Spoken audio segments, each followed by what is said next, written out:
você não acorda cedo para viver. Acorda cedo para não deixar faltar. Antes mesmo do sol nascer, você já está de pé, dentro de uma casa simples em uma comunidade do Rio de Janeiro, tentando fazer o mínimo de barulho possível. A esposa ainda dorme, os filhos também. E por alguns segundos, tudo o que você faz é olhar para eles em silêncio. Porque, no fundo, é por eles que você sai todos os dias. É por eles que você engole o cansaço antes mesmo de o dia começar. É por eles que você veste a coragem que às vezes nem sente mais. Você pega a chave da moto, ajeita o capacete, coloca a mochila e sai. O café da manhã é rápido, quando tem. Às vezes um pão com café, às vezes qualquer coisa improvisada. Porque quem vive de entrega não espera estar pronto. Vai mesmo cansado, vai mesmo quebrado, vai mesmo sem força. Porque a necessidade não espera ninguém respirar.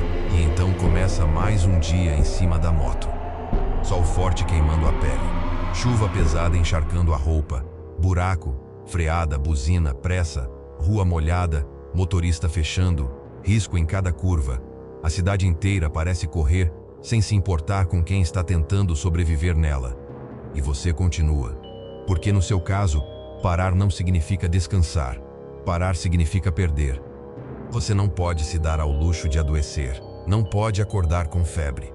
Não pode sentir o corpo travando. Não pode faltar um único dia. Porque, no seu mundo, ficar doente não é só um problema de saúde. É um problema de comida dentro de casa. É um problema de conta atrasada. É um problema de sustento. Se você não trabalha, você não recebe. E, se você não recebe, tudo desanda. Por isso você vai mesmo com dor. Vai gripado. Vai cansado. Vai preocupado. Vai com a mente cheia e o corpo no limite. Porque a realidade nunca pergunta se você aguenta. Ela só exige. No meio de uma entrega e outra, enquanto espera um pedido ficar pronto num balcão qualquer, a televisão ligada mostra mais uma notícia, mais um escândalo, mais um roubo, mais uma fortuna desviada, mais um político prometendo o que nunca chega, mais um ministro falando difícil, mais um juiz decidindo a vida do país, enquanto quem está lá embaixo continua esmagado. Você olha por alguns segundos e sente a revolta subir. A revolta de quem trabalha certo e vive apertado. A revolta de quem vê tanto dinheiro circulando, mas nunca chegando onde precisa. A revolta de quem percebe que, nesse país, quem faz o certo quase sempre sofre mais do que quem engana. Mas a indignação não paga combustível.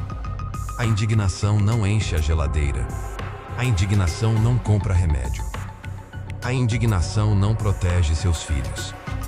Então você engole mais essa também e continua. O salário entra pequeno e desaparece rápido. Uma parte vai na gasolina, outra na comida, outra nas contas, outra em algum problema que apareceu sem aviso. E o que sobra não dá nem para sentir alívio. Tem semana em que o gás acaba cedo demais. Tem mês em que a conta de luz pesa como ameaça. Tem dia em que um filho adoece e a casa inteira entra em tensão, porque até o remédio vira motivo de preocupação. O lazer nunca cabe. O descanso nunca chega. E o futuro parece sempre distante. Tem momentos em que seu filho pede alguma coisa simples, e isso dói mais do que qualquer cansaço. Não é nada grande, não é luxo. É uma vontade pequena, um brinquedo barato, um lanche diferente, um passeio simples. Mas até isso exige conta, silêncio e renúncia. Você responde que depois vê, diz que uma hora vai dar. Tenta sorrir, mas por dentro sente o peso de não conseguir oferecer nem o básico com tranquilidade. E isso machuca. Machuca porque você trabalha muito, muito mesmo. Machuca porque você sai cedo, volta tarde, enfrenta o mundo inteiro e ainda assim continua faltando. Falta dinheiro, falta paz, falta segurança, falta esperança de que o mês, um dia, vai fechar sem sufoco. Enquanto isso, sua esposa tenta segurar tudo dentro de casa. Ela economiza, reorganiza, improvisa, faz render o que quase não rende. Tenta proteger os filhos do peso da realidade. Tenta manter a dignidade do ambiente de pé, mesmo quando o cansaço também passa por ela. E vocês dois seguem assim, sustentando a família mais na força do amor do que em qualquer estabilidade real. Quando a noite chega, você volta com o corpo moído, a mão cansada, as costas pesadas, a cabeça cheia, o barulho da rua ainda preso na mente.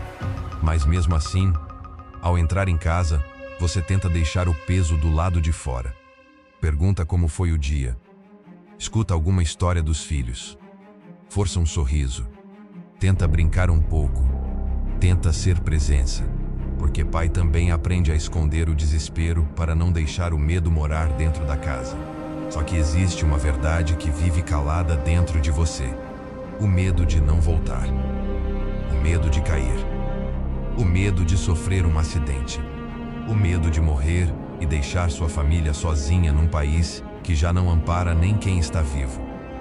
Mas, no dia seguinte, você sai de novo. Porque não existe escolha real para quem depende do próprio corpo todos os dias para colocar comida na mesa. E então tudo recomeça. Mais uma manhã escura. Mais um capacete. Mais uma corrida aceita. Mais uma rua atravessada com pressa. Mais uma chance de alguma coisa dar errado. Você vai vivendo como quem nada contra a correnteza com a família inteira nos braços. Faz força o tempo todo, mas nunca chega na margem. Quanto mais luta, mais a vida exige. Quanto mais entrega, menos retorno recebe. E o pior é que quase ninguém vê isso de verdade. Para a cidade, você é só mais um motoboy passando rápido. Mas, dentro da sua casa, você é tudo. Você é sustento. Você é proteção. Você é referência. Você é presença. Você é o homem que segura a dignidade da família na força do próprio desgaste. Até que, em um fim de tarde comum, quando a chuva já tinha deixado a pista lisa e o trânsito seguia nervoso como sempre, você decide fazer só mais uma entrega. Só mais uma. Só mais alguns reais antes de voltar para casa. Só mais uma corrida para tentar aliviar o aperto da semana. Só mais um esforço num dia que já tinha levado quase tudo de você. Era para ser só mais uma, mas dessa vez foi a última. Um carro apressado, uma distração, um segundo, um impacto, a moto no chão, a mochila rasgada, o silêncio chegando brutal depois do barulho. E de repente, tudo aquilo que você carregava todos os dias caiu junto com você no asfalto. Enquanto a cidade continuava correndo, a sua casa parou.